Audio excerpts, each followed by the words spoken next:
My name is Raghunath Reddy, APSPDCL Line Inspector, working in Kaval Division. నేను solar పెట్టుకోవాలని ఆలోచనతో department వారు చెప్పినటువంటి ఇన్స్ట్రక్షన్తో సోలార్ కోసం మా డిపార్ట్మెంట్ వారి సెషన్ మేరకు నేను ఎంక్వైరీ చేసిన దాంట్లో కూడా ఎవర్ గ్రీన్ సోలార్ సిస్టమ్ చాలా బెస్ట్ అని చెప్పారు. సెర్చ్ చేశాను. ఈ సెర్చ్ చేసిన తర్వాత డైరెక్ట్గా వంశీని కాంటాక్ట్ చేయడం జరిగింది. అతను నెల్లూరులో ఉన్నాడు. అతను ఆఫీస్కి పోయేసి కన్సల్ట్ అయ్యాను. అతను చెప్పాడు మీకు సబ్సిడీ వస్తుందండి, మీకు ఏ ఇబ్బంది లేదు, సోలార్ తీసుకోండి అన్నాడు. అదేవిధంగా నేను సోలార్ 3 కిలోవాట్స్ సోలార్ సర్వీస్ పెట్టుకున్నాను. నాకు ఇన్ టైంలో సర్వీస్ చేశాడు, ఇన్ టైంలోనే బిగించేసాడు. నాకు ఎలాంటి ఇబ్బంది అయితే లేదు. ఇప్పటి వరకు బ్రహ్మాండంగా వర్క్ చేస్తుంది. ప్రజెంట్ కూడాను మాకు ప్రజెంట్ 18 యూనిట్స్ పర్ డే వస్తుంది.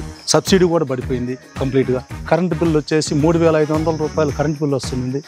ఇప్పుడు ఈ సోలార్ బిగించుకున్న దానివల్ల నాకంతా 300 బిలో వచ్చింది బిల్లు. ప్రజెంట్ ఈ మంత్ వచ్చేటప్పటికి 170 యూనిట్లు ప్రొడ్యూస్ అయింది. దాంట్లో ఇప్పుడు నేను యూటిలైజ్ చేసుకున్నాను. ఫోన్ గ్రిడ్కి కూడా 50 యూనిట్స్ గ్రిడ్కి ఇచ్చున్నాను. నేను కూడా ఒక 5-6 మందికి ప్రపోజ్ చేశాను.